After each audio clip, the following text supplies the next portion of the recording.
Sud Radio Les Irréductibles, 11h midi, Alexandre Devecchio. Bonjour les Irréductibles, votre nouveau rendez-vous chaque dimanche entre 11h et midi sur Sud Radio. Sécurité, économie, numérique, immigration, écologie. En cette année d'élection présidentielle, pendant 1 heure chaque semaine, nous débattons sans tabou des grands enjeux pour la France d'aujourd'hui et de demain. Ce dimanche, il sera question de liberté d'expression avec notre irréductible de la semaine, l'historien Georges Bensoussan, auteur d'un livre à paraître le 22 septembre aux éditions de L'Artilleur, Un exil français, un historien face à la justice. Livre dans lequel il relate son procès pour provocation à la discrimination et à la haine. Son crime, avoir dénoncé en 2015, dans l'émission Réplique présentée par Alain Finkielkraut, la réalité d'un antisémitisme arabo-musulman, notamment en France. Relaxé par 3 fois, Georges Bensoussan a tout de même dû subir l'épreuve de 5 ans de procédure judiciaire. À travers le récit des faits, il fait aussi l'autopsie d'un pays où la censure progresse et la liberté d'expression recule. Peut-on encore débattre de tout en France ? La liberté de penser est-elle en danger ? Nous en discuterons également avec Christine Kelly. La présentatrice de Face à l'info nous rejoindra dans la deuxième partie de cette émission. Nous évoquerons avec elle la décision du CSA de décompter le temps de parole d'Éric Zemmour et la mise en retrait du journaliste et probable candidat à la présidentielle. Les médias sont-ils muselés ? Christine Kelly nous donnera sa réponse. Mais tout de suite, je suis heureux d'accueillir sur Sud Radio notre irréductible de la semaine, Georges Bensoussan. Sud Radio Les Irréductibles, Alexandre Devecchio. Georges Bensoussan, bonjour. Bonjour. Pour ceux qui ne vous connaissent pas, vous êtes historien. Vos travaux portent entre autres sur l'antisémitisme, la Shoah ou encore l'articulation entre devoir et mémoire. Vous êtes également essayiste et en 2002, vous avez notamment dirigé un ouvrage qui continue à faire couler beaucoup d'encre, Les territoires perdus de la République. Vous y montriez la résurgence de l'antisémitisme en banlieue et plus particulièrement parmi les jeunes d'origine maghrébine.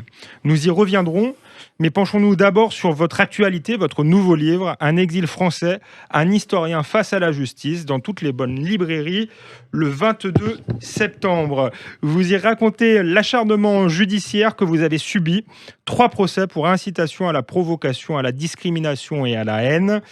Tout commence en 2015 dans l'émission Réplique d'Alain Finkielkraut. Vous avez cette phrase que vous empruntez d'ailleurs de manière approximative au sociologue d'origine algérienne Smaïn Lacher.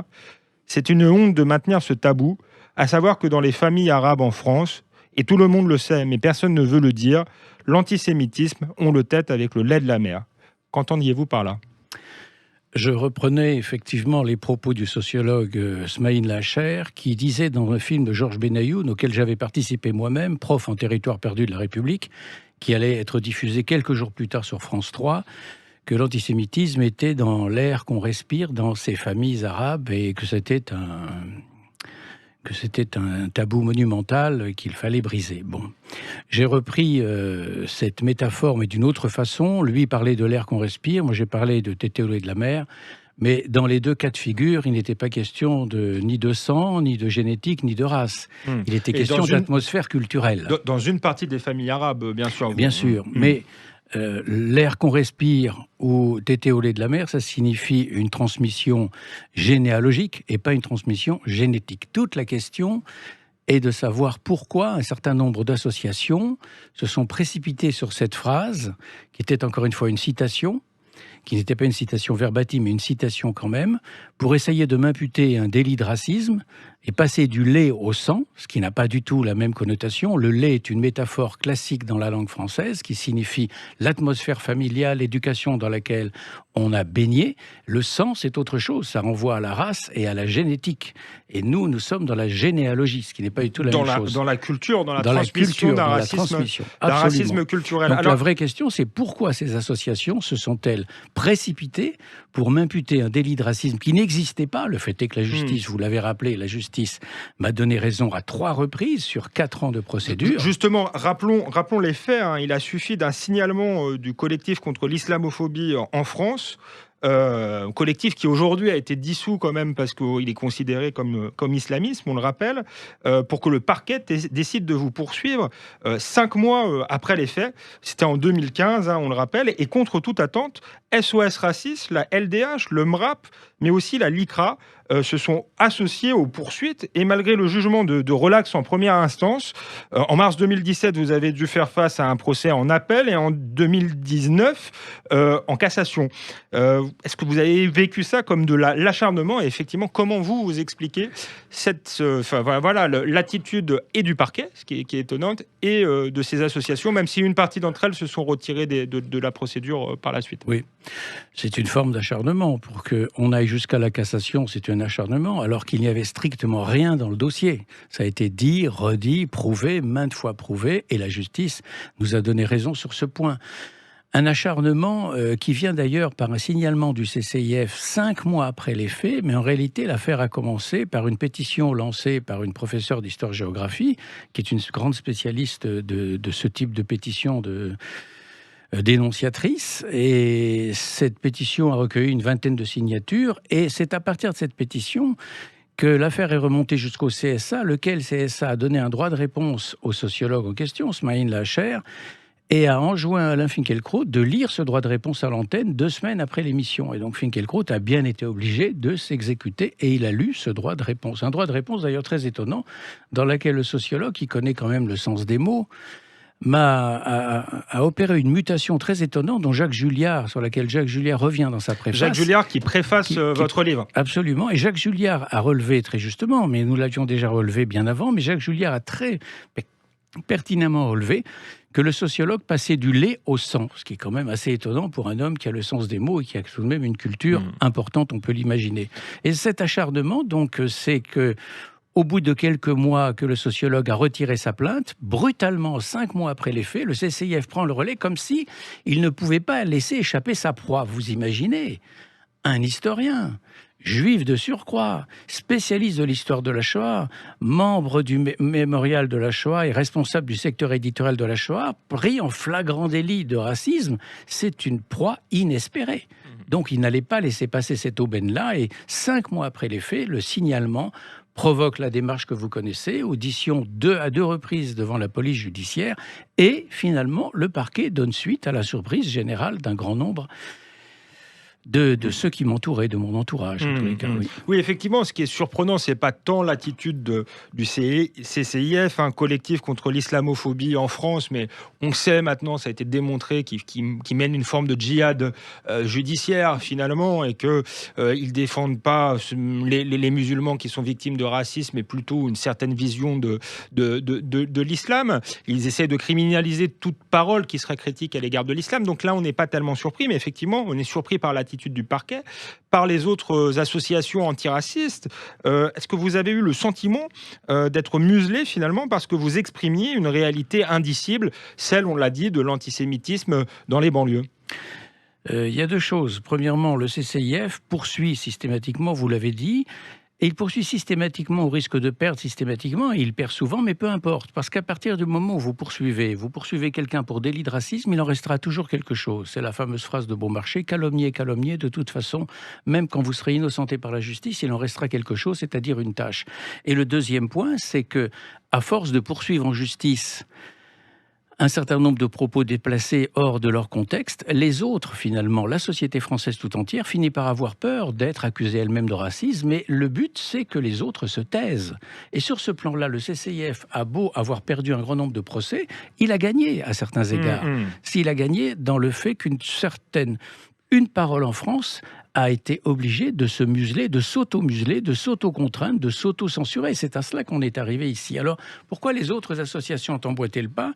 Je crois qu'elles ont eu très peur d'être prises en défaut, elles aussi, de crimes d'islamophobie, ce concept fumeux inventé qui signifie tout simplement la critique de l'islam, et par surenchère, par zèle en quelque sorte, elles ont suivi la doxa dominante. Et cette doxa dominante, c'est la doxa de l'islamophobie. Elles ont eu très peur d'être prises en flagrant délit de partialité anti-musulmane et pro-juive d'une certaine façon. Donc ils se sont précipités dans un réflexe moutonnier qui caractérise complètement cette offensive judiciaire et cette offensive intellectuelle contre la liberté d'expression pour ne pas être pris en défaut. Même si, vous l'avez dit, il y avait 6 associations parties civiles lors de la première instance en janvier 2017. Elles n'étaient plus que 3 au moment du procès en appel, Preuve en qu'une 2018. partie d'entre elles ont quand même regretté peut-être ce premier procès. Je pense à la Probablement LICRA. la LICRA, en tous les cas, la direction changeante de la LICRA Jakubovic, qui a décidé de porter plainte, elle n'a jamais fait amende honorable, ni machine arrière. On vous avait dit la peur d'être taxé d'islamophobie, de racisme, et cette peur fait que la question de l'antisémitisme spécifiquement musulman reste tabou. Oui, il y a deux choses. Premièrement, ce qu'on a visé à travers moi, c'est pas seulement l'historien des Juifs du monde arabe qui a brisé un certain tabou, à savoir cette fameuse idylle judéo-arabe est un mythe, une mythologie inventée de toutes pièces pour sauver quoi ? Pour sauver le vivre ensemble en France. C'est une façon de nous dire un peu de façon puérile, regardez, ils ont toujours vécu en bonne entente. Et finalement, qu'est-ce qui a cassé cette bonne entente jadis au Maghreb ? C'est le colonialisme et c'est le sionisme, qui est historiquement totalement faux. Ce que je démontre par un travail d'histoire publié chez Talandier en 2012, dans des archives qui remontent au 19e siècle, voire au 18e siècle, à savoir que cette lune de miel judéo-arabe fait partie de la mythologie pure et simple. Donc, premièrement, on m'en veut pour cela, mais on m'en veut aussi pour avoir été l'auteur principal des territoires perdus de la République. Les territoires perdus de la République, pardon de vous couper, on en parlera après une courte pause. Simplement rappeler la date, 2002. 2002, mais on y reviendra longuement. Merci Georges Bensoussan, vous restez avec nous sur Sud Radio dans Les Irréductibles, notre nouveau rendez-vous du dimanche. On se retrouve donc après une courte pause. L'antiracisme est-il devenu un instrument de censure ? On posera la question à Georges Bensoussan. À tout de suite sur Sud Radio. Sud Radio, Les Irréductibles, 11h midi, Alexandre Devecchio. Nous sommes de retour dans Les Irréductibles sur Sud Radio avec Georges Bensoussan, venu nous parler de son dernier livre, Un exil français, un historien face à la justice, publié aux éditions L'Artilleur et dans toutes les bonnes librairies le 22 septembre. Georges Bensoussan, avant la pause, nous parlait du tabou de l'antisémitisme, notamment dans les banlieues, de l'antisémitisme culturel musulman. J'ai envie de lui poser forcément une question sur Sarah Halimi, cette femme qui a été assassinée lâchement avant les dernières présidentielles au cri de Allah Wakba. Son assassin, Kobili Traoré, ne subira pas de procès, contrairement à vous qu'on avait subi 3, puisqu'il est considéré comme fou au moment des faits, même si le caractère antisémite de son crime a été reconnu. Sarah Halimi a-t-elle été non seulement victime d'un antisémitisme musulman, mais aussi du déni de celui-ci et plus largement d'un déni de l'islamisme ? Je crois qu'elle a été victime des 3, vous avez raison, parce que Kobili Traoré, sous l'emprise de la drogue, ait assassiné cette femme et qu'il est en particulier, à un moment donné, disjoncté complètement quand il a vu chez elle les symboles juifs de la Ménorah, de la Mezouza, de livre de Torah, c'est indéniable et c'est d'ailleurs noir sur blanc dans l'arrêt de la Cour d'appel qu'on peut lire de novembre 2019. Bon, ça c'est très intéressant. La vraie question, c'est de savoir pourquoi ce Kobili Traoré, à un moment donné, quand il est possédé par la quête du diable, du démon qui le poursuit, tout d'un coup voit dans la femme juive le démon. Autrement dit, il est victime d'un antisémitisme d'atmosphère. Il baigne dans une atmosphère d'antisémitisme, probablement parce qu'il fréquente cette mosquée qu'on connaît. Il a sans doute été endoctriné. Et à un moment donné, il passe à l'acte, même si par ailleurs, dans sa vie quotidienne, c'est pas un antisémite radical. La mosquée, juste une précision, de la rue Jean-Pierre Timbaud, qui est connue pour ses pratiques, son islamisme. Alors ensuite, quand cette femme est assassinée le 4 avril 2017, il y a une sorte de silence très gêné de la presse là-dessus. Il faudra plusieurs semaines pour que l'affaire soit révélée. Lorsque les candidats à la présidence de la République défilent les uns après les autres devant les médias, pas un ne s'exprime sur la question. Pas un sur le fond, alors que l'affaire a tout de même déclenché un certain émoi, au moins dans la communauté juive, mais le drame, c'est qu'elle n'a déclenché un émoi que dans la communauté juive au départ. Elle n'a pas été considérée comme une affaire nationale. Il faudra attendre la mobilisation du président Macron en juillet de cette même année 2017, qui en parlera lors de la commémoration du Veldiv, pour que l'affaire prenne réellement sa place, c'est-à-dire qu'on lui reconnaisse une véritable dimension antisémite. Donc il y a eu ici un triple déni. Déni de l'événement lui-même, déni de la dimension antisémite du crime. Il a fallu 1 an avant que la juge d'instruction reconnaisse le caractère antisémite du crime, et dénie sur le fond de cette atmosphère d'antisémitisme, cet antisémitisme d'atmosphère dans lequel baignait ce Kabili Traoré, comme beaucoup d'autres d'ailleurs dans ce même quartier-là, par un islamisme salafiste qui a gagné énormément de terrain dans ces quartiers précisément. C'est toute la question de l'islamisme. On voit toujours la partie immergée de l'iceberg, le djihadisme, mais tout autour, il y a un environnement culturel, une contre-société qui s'installe. Vous l'aviez montré dès 2002 dans les territoires perdus de la République. Mais revenons à votre procès. Ce qui est intéressant, c'est que vous êtes attaqué par des associations antiracistes. Elles se réunissent toutes d'ailleurs pour vous attaquer, alors même que vous dénoncez un racisme, l'antisémitisme dans certains quartiers. Comment est-ce que vous expliquez ce paradoxe? Et est-ce que ça dit des choses sur un antiracisme qui a été complètement dévoyé? C'est précisément la perversion même de cette affaire, c'est que celui qui dénonce le racisme est raciste. Autrement dit, à partir du moment où je dénonce une réalité, je suis moi-même le vecteur de cette réalité. Je suis moi-même le vecteur du racisme. Et à partir de ce moment-là, on va déclarer que j'essentialise les arabo-musulmans, que je vois en eux des antisémites par nature, par le sang en quelque sorte, comme dit cet acte d'accusation délirant porté par les délateurs professionnels. Et c'est d'autant plus frappant que si on transpose cette réalité dans une autre réalité historique, imaginons que je dénonce l'antisémitisme pogromiste des Cosaques au moment de la guerre civile russe entre 1918 et 1921. Est-ce qu'on pourrait m'accuser à ce moment-là d'essentialiser les Cosaques et de créer une forme de racisme anti-cosaque dans la Russie des années pogromistes? Totalement aberrant. Ici, c'est ce qui s'est passé. Celui qui dénonce l'incendie, c'est celui-là qui est qualifié d'incendiaire.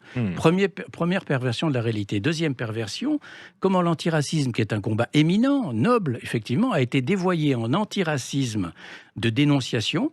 Et cet antiracisme de dénonciation sert essentiellement à museler les consciences, à faire peur, c'est un outil de censure. Et un outil de censure. Aujourd'hui, l'antiracisme est un outil de censure. Non, pas l'antiracisme. Cet antiracisme dévoyé est devenu un outil de censure, au point même qu'une certaine forme d'antiracisme, celui qui nous parle de raciser, par exemple, et toutes ces manifestations où les Blancs, par exemple, sont interdits, l'indigénisme, etc., a réintroduit le racisme au nom de l'antiracisme. C'est un raisonnement, une logique totalement perverse, où au nom de l'antiracisme, on a réintroduit le racisme, et aujourd'hui, les Juifs ne seront pas exclus au nom de l'antisémitisme, ils seront exclus au nom de l'antiracisme. C'est la grande différence avec les années 30. Oui, vous avez raison de rappeler que dans le monde universitaire, il y a tout un courant antiraciste qui se développe, mais qui ressuscite le terme de race, qui a été banni de la Constitution, mais eux l'emploient en faisant la distinction entre les Blancs, les Juifs, les Noirs, les racisés, comme ils disent. À partir du moment où on organise des réunions où seuls les Noirs sont admis et les Blancs doivent s'exclure. On l'a vu dans le cas caricatural de l'université américaine d'Evergreen. Alors là, on est dans une inversion totale du racisme, donc dans une nouvelle forme de racisme. Ça va, ce nouvel antiracisme, avec ce qu'on appelle aux États-Unis la cancel culture, donc la culture de l'effacement. Il s'agit par exemple de déboulonner des statues de personnages historiques qui ne correspondraient pas aux critères moraux de l'époque, ou de réécrire des livres pour les mêmes raisons. Quel regard l'historien que vous êtes portez sur ce type de mouvement? Est-ce que ça vous inquiète? La cancel culture ou la woke culture, c'est exactement la même chose, c'est-à-dire une culture qui est totalement anachronique, qui part de nos valeurs à nous, de nos concepts à nous, pour réviser l'histoire, mais non pas en historien, mais en procureur. Or, l'histoire, ça n'est pas le lieu de la justice. L'histoire, c'est le lieu des historiens. Et donc, on arrive à quelque chose de totalement aberrant, où on arrive à un effacement du passé en fonction des impératifs du présent. Et c'est quelque chose d'aberrant parce que ça renvoie un peu à ce qu'était l'histoire sous le règne de l'Union soviétique. Vous savez, la plaisanterie qui régnait parmi les historiens du monde soviétique, c'était la suivante: on ne sait pas de quoi hier sera fait. C'est extraordinaire, cette plaisanterie-là, parce qu'elle correspond exactement à la woke culture. Et cette woke culture, si on y fait très attention, et si on relit, par exemple, 1984 de George Orwell, on conviendra que c'est exactement ce que décrit Orwell dans 1984. Qu'à un moment donné, des personnages qui étaient tout à fait au sommet du pouvoir dans la hiérarchie de Big Brother disparaissent du jour au lendemain, parce qu'ils ne correspondent plus du tout aux critères qu'on a établis. Je pense ici au personnage de Syme, je renvoie au livre 1984, parce qu'il correspond très exactement à ce qui est en train de se mettre en place aujourd'hui avec la cancel culture. Ça n'est pas un aspect anodin de notre évolution, c'est un aspect très inquiétant d'évolution des sociétés occidentales venues des États-Unis. On a eu un exemple caricatural dont on a un peu parlé dans l'actualité. C'est cette école au Canada qui a fait le choix de supprimer 5000 livres de sa bibliothèque et même de brûler une trentaine d'ouvrages car ils porteraient atteinte à la dignité des peuples natifs. Alors on a brûlé par exemple Astérix et les Indiens. En tant qu'historien, là encore, que vous inspire cette autodafé ? Brûler les livres, ça vous rappelle quoi ? Brûler les livres, ça rappelle le 10 mai 1933, sur les grandes places de Berlin, où à l'instigation de Goebbels et dans d'autres villes allemandes, on a brûlé des milliers de livres qui ne correspondaient pas au credo nazi. Ici, on a fait exactement la même chose au nom d'autres critères, mais c'est exactement la même pratique. C'est-à-dire... Au nom du bien, paradoxalement. Toujours au nom du bien. C'est toujours au nom du bien que les pires chemins vers les sociétés totalitaires sont en train d'être pavés. Et on est en présence de cette évolution-là aujourd'hui, en France comme ailleurs. Passons de livre à un autre livre, le vôtre, un exil français, un historien face à la justice. Alors votre livre raconte votre procès, ou même vos multiples procès contre les antiracistes, mais se lit aussi comme une réflexion plus large sur la liberté d'expression. Est-ce que la liberté d'expression, on a parlé des États-Unis, mais est-ce qu'elle est en danger en France aujourd'hui ? Je pense que oui, elle est en danger en France aujourd'hui. Elle ne se manifestera pas par la censure pure et simple, encore que elle se manifestera d'abord par l'autocensure. Je prends un exemple simple. Dans une enquête récente qui a été faite, je crois, par l'IFOP, 49% des professeurs du secondaire déclaraient se censurer dans leur classe. Et dans les quartiers difficiles, ce qu'on appelle par antiphrase les quartiers sensibles, 70% des professeurs déclaraient se censurer. Bon, donc on va effectivement vers une forme d'autocensure de plus en plus inquiétante. Ça, c'est une donnée, je crois, constante que personne ne peut réfuter. C'est-à-dire qu'on aura, et le deuxième volet peut-être de cette affaire, c'est qu'un certain nombre de gens n'osent plus parler parce qu'ils ont peur des foudres de la justice. Et là, ce qu'il faut incriminer, c'est un certain nombre de lois depuis 1972 qui ont restreint la liberté d'expression en prétendant la défendre. C'est-à-dire que, par exemple, dans la loi de 72, les lois Pleven, ce paragraphe concernant l'incitation à la haine est particulièrement flou, et ce flou-là facilite toutes les mises en accusation, parce que la haine, qu'on le veuille ou non, n'est pas un délit, c'est un sentiment.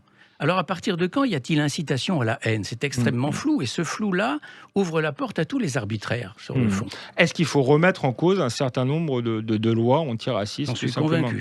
J'en suis convaincu qu'il faut remettre à plat tout cet arsenal juridique depuis 1972. Vous êtes historien, vous étiez directeur de la revue du mémorial de la Shoah.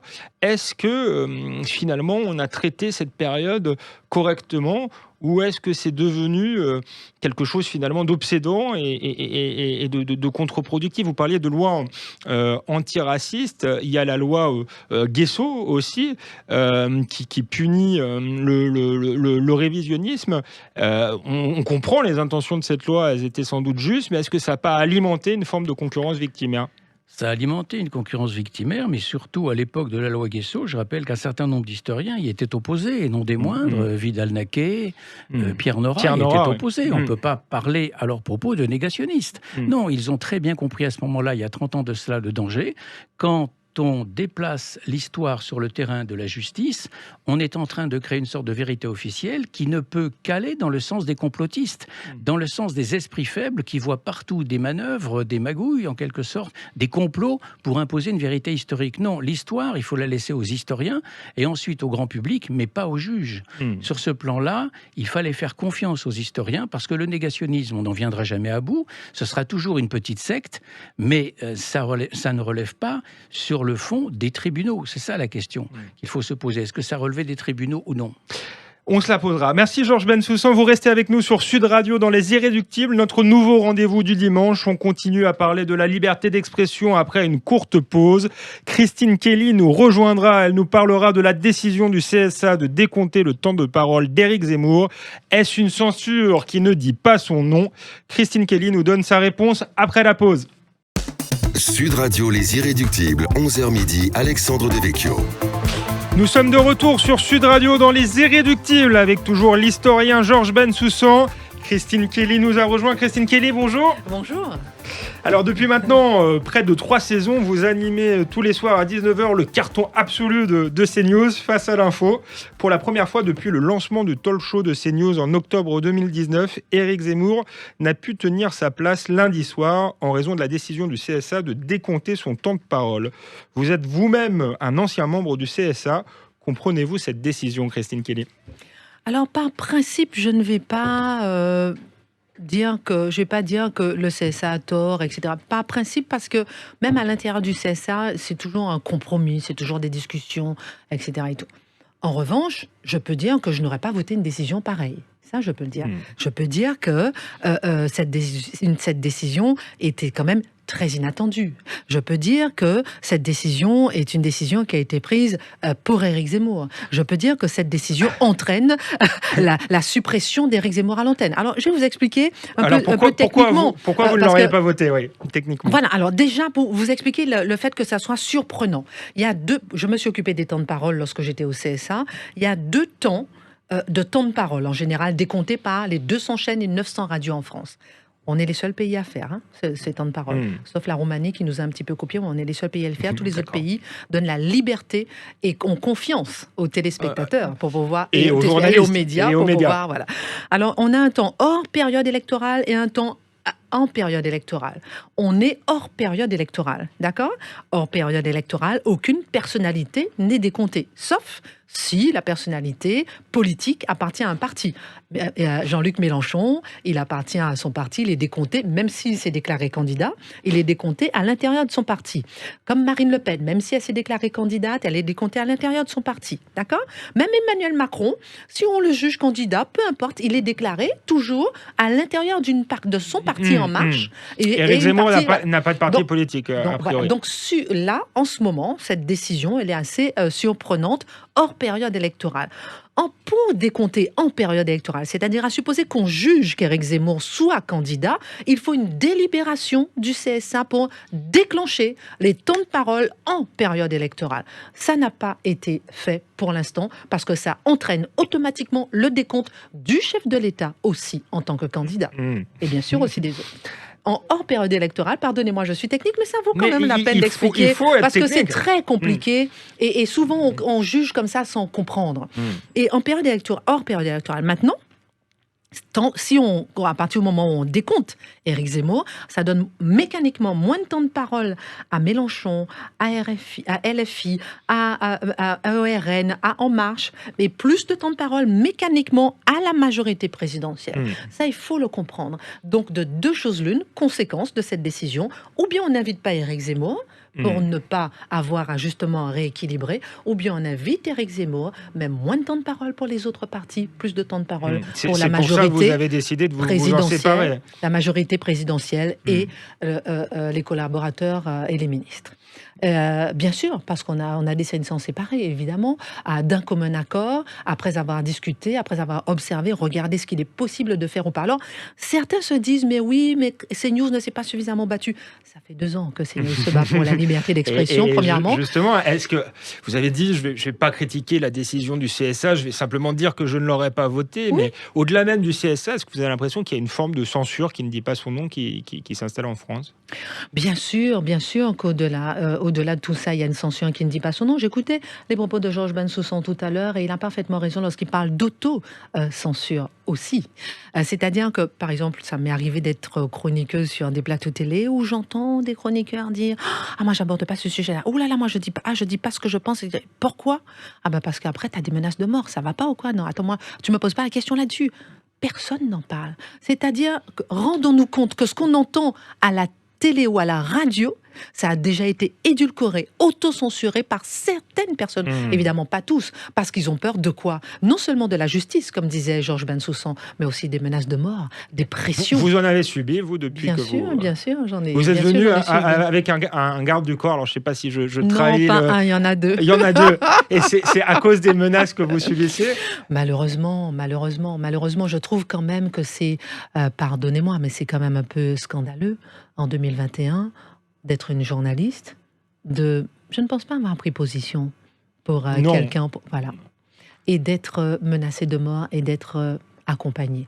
Ils sont charmants, cela dit en passant, mais je veux dire que ça me fait de la peine pour le recul de la liberté d'expression, le recul de la liberté, le recul de la philosophie qui fait notre spécificité française, cette particularité qu'on a de pouvoir s'exprimer.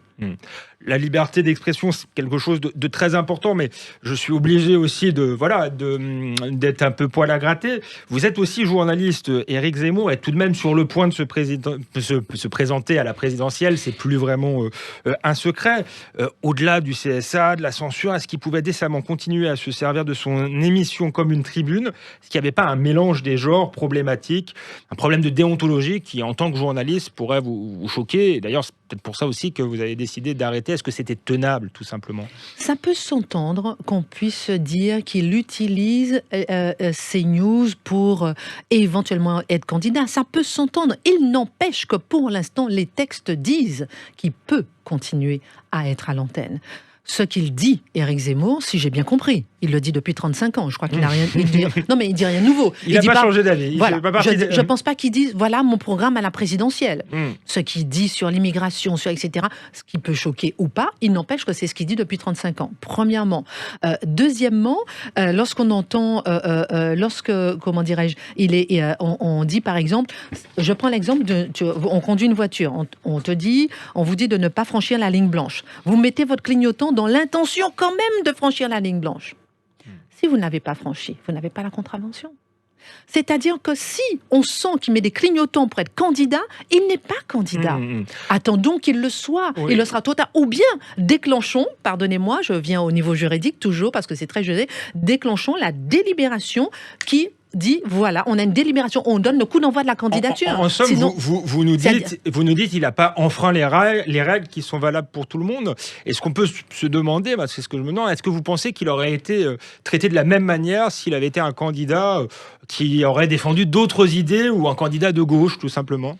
Mais on le sait très bien. Je veux dire, on ne va pas se voiler la face. Moi, je vais vous dire, lorsque j'étais au CSA, j'ai eu des politiques qui sont venus me voir quand je m'occupais des temps de parole pour me dire de décompter Éric Brunet, parce qu'il était à droite. Ça gênait.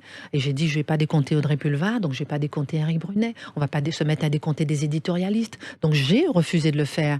Donc, lorsque j'étais au CSA, j'ai vu des politiques venir demander de décompter le temps de parole de Nicolas Sarkozy parce qu'il parlait trop. Vous voyez ce que je veux dire? En tant que chef d'État. Donc on a inventé une délibération pour compter le temps de parole de Nicolas Sarkozy et de ses collaborateurs, ce qui n'existait pas avant. Donc lorsqu'on regarde, on voit qu'il y a une certaine pression d'un côté qui n'existe pas ailleurs.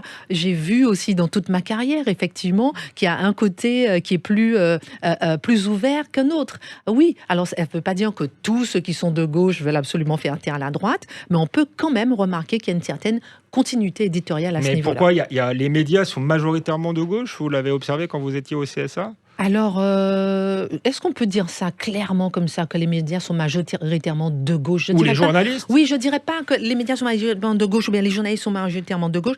Je dirais juste qu'il y a une certaine homogénéité. On peut la définir comme étant de gauche, comme étant la bien-pensance, comme ce qu'on veut. Sociologique, idéologique, voilà, un certain couloir de pensée.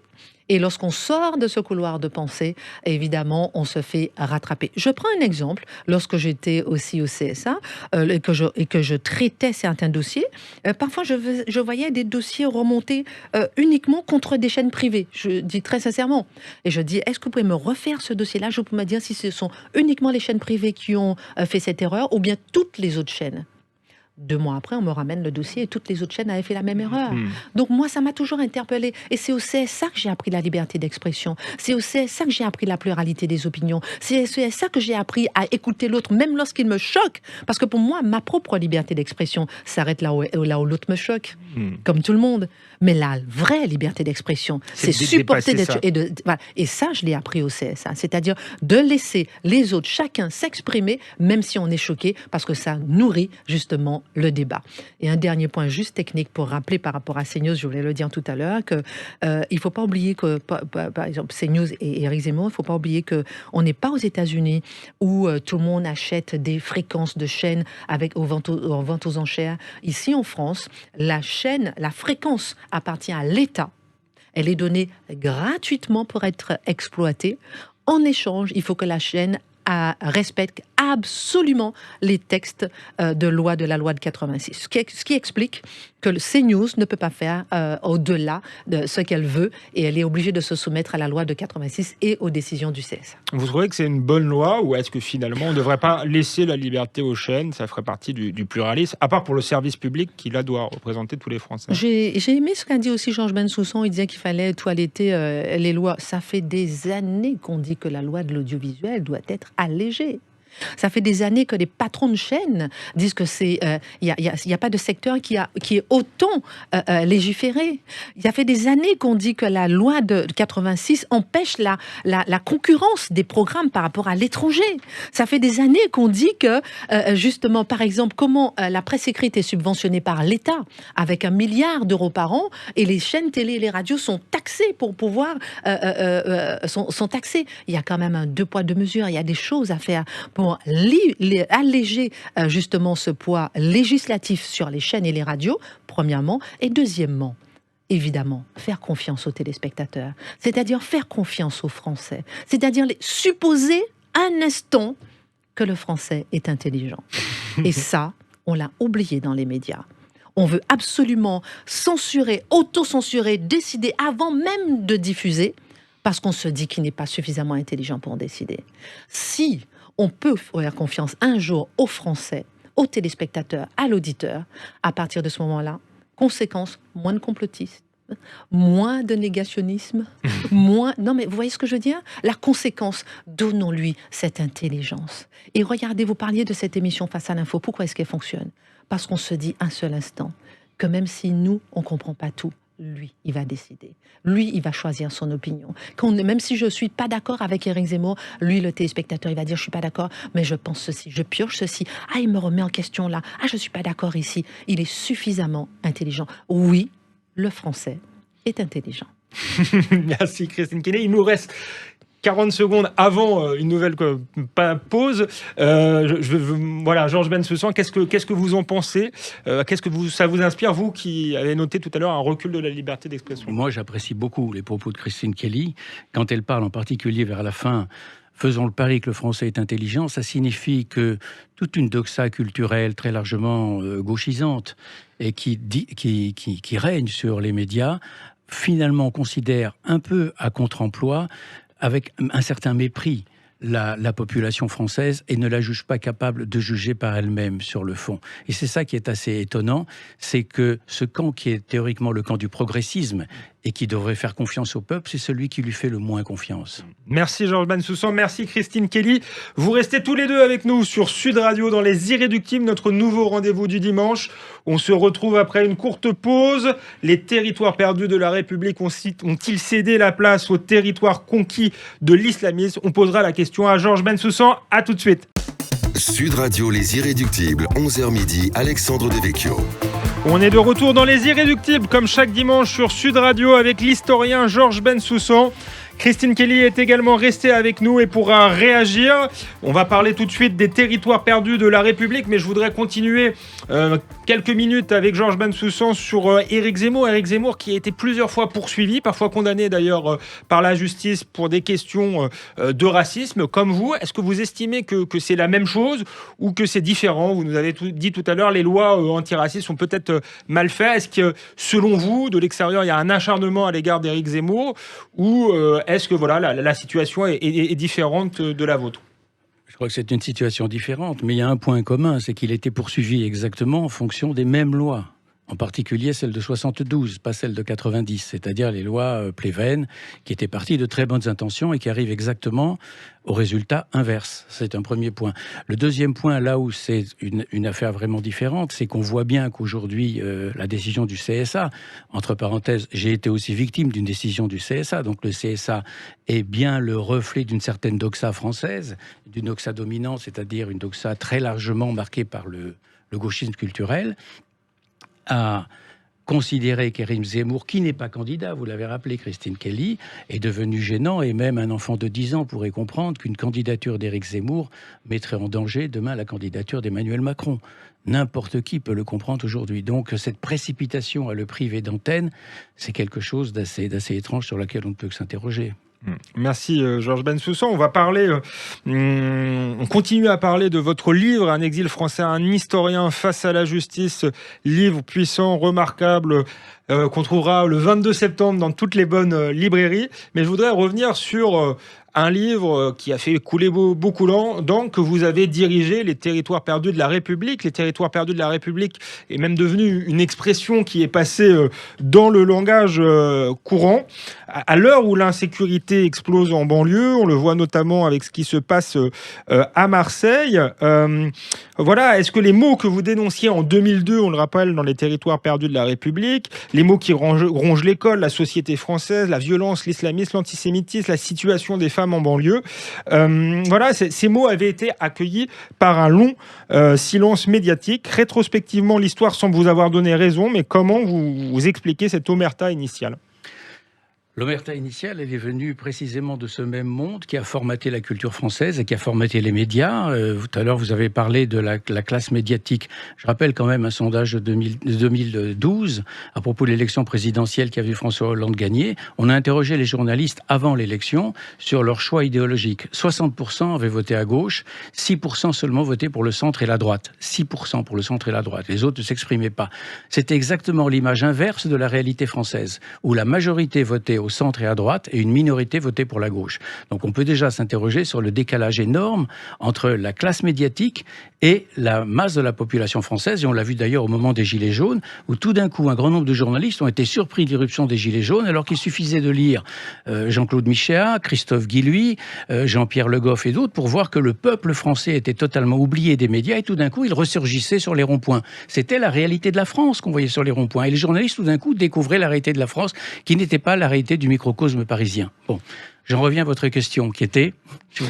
Pourquoi cette omerta, ce silence à l'époque ? Elle vient de là, et elle se traduit comment ? Par un déni de réalité.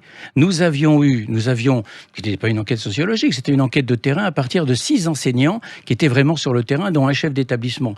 Nous avions établi à partir de l'antisémitisme, et nous avions tiré le fil de l'antisémitisme pour voir que tout d'un coup, un grand nombre de banlieues françaises, surtout dans la région parisienne, étaient gangrenées par le sexisme, le machisme, le racisme, et qu'en particulier les filles étaient les plus grandes perdantes de la nouvelle économie psychique qui se mettait en place dans ces banlieues. Nous avons été entourés par un silence total, et quand le silence a commencé à être brisé, nous avons été taxés de lepénistes, de fascistes, de racistes. Nous avons été dénoncés comme des pourvoyeurs de haine. Bref, le déni de réalité a fait des ravages considérables dans la France d'aujourd'hui et nous a fait prendre 20 ans, 25 ans, 30 ans de retard sur la réalité. Donc aujourd'hui, on en est où ? Puisque pour que Bernard Rougier parle du territoire conquis de l'islamisme, c'est que la situation s'est nettement aggravée. Par rapport à ce que nous décrivions, nous, en 2002, nous décrivions encore un univers à la comtesse de Ségur. C'était très rose. Aujourd'hui, ce sont des quartiers entiers qui ont fait sécession. Donc, ce que Bernard Rougier et toute son équipe démontrent, c'est qu'effectivement, des quartiers entiers ne sont plus des territoires perdus de la République, mais des territoires conquis par une autre logique idéologique, une autre logique politique. Certes, on peut voir que la situation s'est aggravée. On l'a vu en 2015 avec Charlie Hebdo, avec le Bataclan, etc. Mais j'ai l'impression, malgré tout, que sur le débat public, des yeux commencent à s'ouvrir. Oui. Il ne faudrait pas non plus... On parlait tout à l'heure de CNews, on pourrait parler de Sud Radio, qui est aussi un espace de liberté. Est-ce qu'on est toujours... on est si censuré que ça ? On s'exprime... voilà, un certain nombre d'intellectuels, de politiques, d'éditorialistes s'expriment. On n'est plus dans la même situation qu'en 2002. Aujourd'hui, il y a d'une certaine façon un contre-pouvoir médiatique qui s'instaure sur BFM, sur CNews, et un certain nombre de journaux qui nous donnent la parole. Ce sont d'ailleurs toujours les mêmes journaux qui nous donnent la parole. Mais par exemple, moi qui ai été poursuivi pour racisme et blanchi 3 fois par la justice, jamais plus France Culture ne m'a invité. Je sais par un ami journaliste à France Culture que lorsque mon nom était proposé pour des raisons, pour des motifs qui n'ont rien à voir avec l'actualité, comme par exemple la commémoration du jour de la Shoah, mon nom était décrété clivant. Qu'est-ce que ça veut dire dans la novlangue de la gauche culturelle clivant ? Ça veut dire quelqu'un qu'on ne peut pas inviter. Donc il y a un certain nombre de médias dans lesquels des gens comme moi, ou beaucoup d'autres comme moi, ne seront plus jamais invités. Ça fait partie d'une omerta culturelle, d'une censure qui ne dit pas son nom, qui ne peut pas ne pas nous faire penser à des processus de type totalitaire qui se mettent en place. Totalitaire, le mot est fort, non ? Totalitaire, en tous les cas, de nature totalitaire. Nous ne sommes pas dans un régime totalitaire, il faudrait être absurde pour le prétendre. Nous sommes dans des processus qui font penser à quelque chose qui s'apparente à une telle autocensure qu'on en arrive finalement à un discours uniforme, conformiste, lisse, plat, où une grande majorité du peuple français a peur de s'exprimer parce qu'au-dessus de sa tête, il y a le couperet de l'accusation de racisme. Qu'est-ce que vous attendez de la campagne électorale ? Est-ce que vous pensez que tous les sujets, je ne vous parle pas effectivement de nous dire pour quel candidat vous êtes ou quel parti, mais est-ce que vous croyez que tous ces sujets que vous avez mis sur la table il y a 20 ans déjà vont finalement pouvoir être abordés cette fois-ci ? Davantage que les fois précédentes, c'est pratiquement sûr. Aujourd'hui, ces sujets sont sur la table. Un certain nombre d'émissions, on a cité quelques chaînes de télévision, mais à la radio, c'est la même chose. Quelques chaînes de radio, aujourd'hui, ont cassé l'omerta et donnent la parole aux auditeurs, donnent la parole à des éditorialistes que jusque-là, on n'entendait pas. Par exemple, vous-même, vous êtes invité sur France Inter. C'est quelque chose d'inimaginable. Il y a encore 2 ans, Natacha Polony est invitée également, je crois, et d'autres. Bon, il y a quelque chose qui bouge. Mathieu Bocoté est invité, quelque chose est en train de bouger. Est-ce que tous les débats seront mis sur la table? Je crois que ça sera nettement mieux que les années précédentes. C'est tout ce que je peux dire. Alors, je vais me tourner vers Christine Kelly. Vous connaissez bien Éric Zemmour. Est-ce que vous croyez que c'est pour ça qu'il y va, pour mettre tous les sujets sur la table? Alors, ça fait 2 fois que vous dites qu'il est candidat. J'ai peut-être plus d'infos que moi. Mais à ce jour, il n'est pas candidat. Il est en pré-candidature. Oui, peut-être. Mais vous savez, moi, les mots ont un sens. Faut pas être hypocrite. Oui, je ne suis pas hypocrite, mais les mots ont un sens. Le jour, quand je m'occupais des temps de parole, encore une fois, au CSA, on attendait que officiellement quelqu'un dise « je suis candidat » pour le considérer en tant que candidat. Il peut très bien dire non. Un article de presse peut sortir sur lui et il se dit tiens, on m'a diffamé, du coup j'y vais pas, etc. Disons qu'il a envie d'y aller. Ça, il l'a dit. Il a envie d'y aller. Oui, à la question qu'on lui a posée, il a répondu j'ai envie d'y aller. Donc, est-ce que vous croyez que cette envie naît d'une envie aussi de mettre les pieds dans le plat? Alors, je pense que Éric Zemmour, quelque part, qu'il aille à la présidentielle ou pas, il a déjà gagné. Qu'est-ce qu'il a gagné? Il a gagné le combat des idées. Il a gagné le fait, pas que ses idées ont gagné, mais le fait qu'on parle de ses idées. Qu'est-ce qu'il a gagné sur CNews? Le fait que France Inter donne la parole justement à des gens d'une autre sensibilité. C'est une conséquence directe de la présence de CNews, de Éric Zemmour sur CNews. Donc, qu'est-ce qu'il a gagné, Éric Zemmour? Il a gagné d'être invité justement partout. Qu'est-ce qu'il a gagné? De faire la une des médias et justement qu'on puisse entendre, qu'on soit d'accord ou pas, mais qu'on puisse entendre son message. Et je dis toujours qu'il n'y aurait pas eu, les Gilets jaunes, on en parlait dans la rue, si les médias avaient fait leur travail. Et ça, je suis absolument d'accord avec vous. Les réseaux sociaux ont pris le relais. Je vous dis ça, Alexandre, ça me donne des frissons parce que j'ai travaillé au CSA. Si les médias on les laissait justement donner la possibilité à toutes les petites tendances de pouvoir s'exprimer, les gens auraient pu peser le pour et le contre. Il n'y aurait pas eu cette montée de cette défiance. Il n'y aurait pas eu cette montée de ce cri envers tout ce qui est institution, envers tout ce qui est politique, envers tout ce qui est média. Et malheureusement, ça, je pense que les médias et les journalistes ont vraiment tout intérêt à s'ouvrir. Merci Christine Kelly. J'aimerais qu'on termine sur le livre de Georges Bensoussan, Un exil français, un historien face à la justice. Ce livre raconte finalement l'histoire d'une victoire tout de même, puisque vous avez été blanchi 3 fois, Georges Bensoussan, il faut le rappeler. Et en même temps, il y a une grande mélancolie dans ce livre. Moi, j'ai l'impression que c'est l'histoire d'une défaite, la vôtre, mais peut-être aussi une défaite française. C'est une défaite française, pas seulement la mienne. Oui, bien sûr, un divorce avec ce pays. Comment ce procès était possible dans ce pays? dont Martine Gozlan disait que je l'aime charnellement, c'est vrai, dans Marianne. Et comment ce procès était possible en France? Ce procès était possible en France parce que s'est créé un gouffre considérable entre la classe politique, la classe médiatique et ce qu'on appelle, ce qui n'est pas un gros mot, le peuple. Le peuple, tout d'un coup, qui a surgi en 2018, a fait voir sa réalité et il a été immédiatement étouffé par la façon que l'on sait. Donc la crise grave de la démocratie française, ce taux d'abstention extrêmement élevé, ça n'est pas que la population française soit dépolitisée, elle est passionnée par la politique. Simplement, cette politique lui a été volée par cette caste au pouvoir, médiatico, politico, littéraire, tout ce que vous voudrez, culturel, qui impose son tempo et qui l'a privé de parole. Merci Georges Bensoussan, merci Christine Kelly. Je rappelle l'apparition du dernier livre de Georges Bensoussan, Un exil français, un historien face à la justice, aux éditions de l'Artilleur et dans toutes les bonnes librairies le 22 septembre, il faut l'acheter. C'est un très grand livre, courez-y et on se retrouve la semaine prochaine pour un nouveau numéro des Irréductibles.